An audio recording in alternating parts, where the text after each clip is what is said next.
Now, one of the things that we know about buyers, they're not always knowledgeable, but they're incredibly unpredictable. And most buyers will buy for emotional reasons and then justify with logic. Let's help them to become an informed consumer, and we educate them. But you know, many times we're getting educated too as we're working with those buyers or for those buyers. So it's a two-way process there. Let's talk about the initial meeting with the buyers. It's a time for us to explain RECAD. We've talked about RECAD, and it's so important for us to take this time to explain and review the concept of agency in the state of Alabama. Discuss buyer brokerage and transaction brokerage. Discuss the differences that they will find in working with you as an agent, their agent, and you would be, they would be your client, or if they want to remain a customer. Because as we all know, by default, they are a customer, and we're working as a transaction broker. So we need to explain the differences. We're going to be telling them the duties and the obligations that we have to all people, because we know that this is a time that we need to stress to them that they have choices. It's their choice if they want to be our customer or if they want to be our client. And we would ask them to sign the RECAD form, explaining that this is only a disclosure form. It does not obligate you, Mr. and Mrs. Buyer, to anything. It's just simply stating that I have told you about the law that we have in the state of Alabama that protects you as the consumer. Now, the first meeting can be held in your office or at their home or apartment. Let's think about agent safety, though. If this is someone that has been recommended to you, someone that you know, certainly meeting in their home or their apartment should be okay. If it's someone that you do not know, then we would certainly want that meeting to be in your office. And the meeting should be a time that you will be able to explore with them the different aspects of working with them or for them. It's the beginning of an education process. An education process that not only is going to educate the buyers, it's going to educate us because of the fact that we have to learn a lot about those buyers, don't we? We need to ask a lot of questions and learn to ask why. Example, Mr. and Mrs. Buyer says, you know, Harriet, I need a 4-bedroom house with at least 2 baths and hopefully 3 baths. Well, if you don't mind telling me, Mr. and Mrs. Buyer, why do you need 4 bedrooms? Well, the buyer says, we need a master bedroom. We need a bedroom for our teenage daughter who is still at home. And we need a guest room because we do have out-of-town guests coming sometimes. And then the 4th bedroom would be my office because I work at home. I work out from home. So by asking why, I have just found out something very important. They don't have to have a 4-bedroom house. They simply need 3 bedrooms and an office. Now, you see, if I had not asked that question, I would possibly have eliminated a very nice 3-bedroom house that I knew about. And it had a great office, even had a half bath off from the office. But I would have eliminated that. And that may be the perfect house that I would show them and that they will buy, because it's not a 4-bedroom, but it's a 3-bedroom, and it does have an office. This is a time that we're also going to identify a schedule and a time frame to work within. Are they interested in finding a house right now, within the next 2 weeks, 3 weeks, the next month? Or is this going to be a long-range thing? Suppose someone has driven up to your office and you're on the OT desk, and they come in the door, and they have come up in a rental truck. And this is the first question, first statement they make to you. I need to find a house, and I need to find a house in a hurry. We've just moved from California, and it was too far to go back and get our furniture, so we just went ahead and rented a truck, and all of our belongings are on that truck out in front of your office. So I need to find something in a hurry. Now, wouldn't it be nice if all buyers were in a hurry like that? But the fact is, you know that their time frame is going to be very, very short. Whereas with others, you might be finding that they have a long time to work. And it might be 6 months, it may be a year before they really ever buy. Identifying this schedule, though, and knowing how to work in this time frame will be very important. We need to educate them on how to work with us. And many buyers do not understand how you get paid, and they don't understand how that you work. And we make sure that they understand before we leave this session that we will talk to them about working together as a team and the things to do in order to work together. Don't get mad at them if they go out and buy a house without you, if you don't tell them how to work with you. It's just so important that we take the time to explain. We cannot assume anything. We cannot assume that they know how we work. Many of the buyers that you work with will think all those lunches that you buy for them when you're showing them houses, or dinner that you might buy for them one night when you've worked late there, that you're on an expense account. And all you've got to do is to turn in that expense, and you'll get paid for it. But not so, and we need to let them know how we do work. Explain the whole process to them.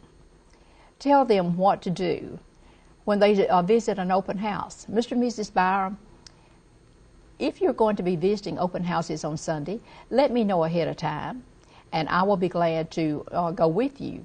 But if I am having an open house myself or another appointment and can't go with you, then let me call ahead and tell the agent who is having the open house that you're going to be visiting. That will be perfectly okay. But worst case scenario, Mr. and Mrs. Byram, we have a great cooperative group in our multiple listing service. And if you just see an open house that you must go into and you have not contacted me, just tell the agent on duty when you go in the door, I'm working with, and tell her that you're working with a certain agent. And then what we'll do is they will be very cooperative. They'll let you see the house, and then in all probability they'll call me and they'll let me know that you are interested in the house or that you have come by anyway.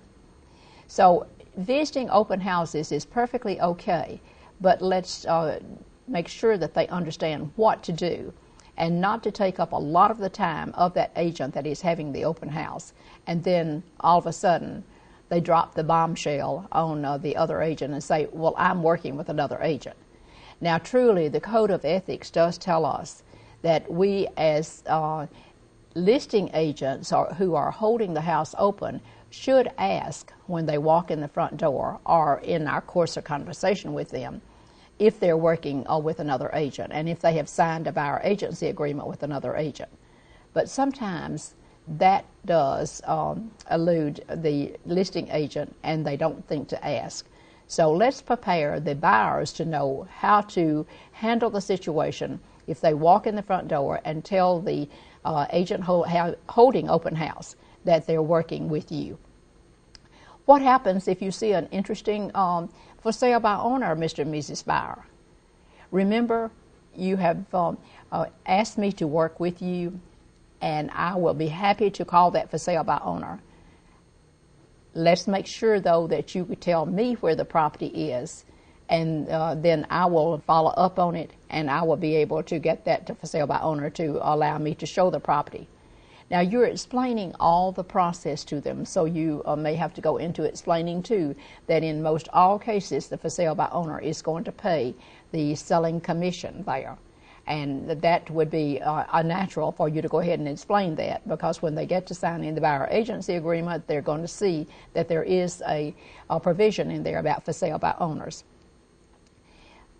What happens if you see an interesting house that's not on the market, Mr. and Mrs. Buyer? Now, if I'm your client, if I am your agent and you are my client, Then what we would need to do is to go to the front door. I will go to the front door for you, knock on the door, or I will call the people and say, I've got a buyer client that is interested in houses in your in your neighborhood, and they particularly like your house. Is there a possibility that you would be interested in selling your property? And that would be a way that I could work for you, Mr. and Mrs. Buyer, when I am working as your agent. This is a time to secure the buyer's trust and build loyalty. Now, if these are people that have been referred to you, the loyalty is already built in many ways if they understand how you work. If these are people that have been referred to you, the trust is already built in because they have been referred by a friend, someone that knows you, someone that has worked with you before. And so they are really coming to you, already trusting you, and they want to be loyal to you.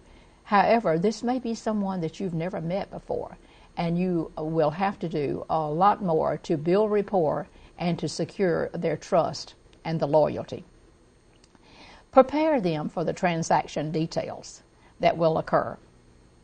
And together, when the two of you, or the three of you, however many of the buyers might be, when you leave the room, you leave this session, you should have a plan of action on when you're going to get together and what type of house that you're going to be seeing.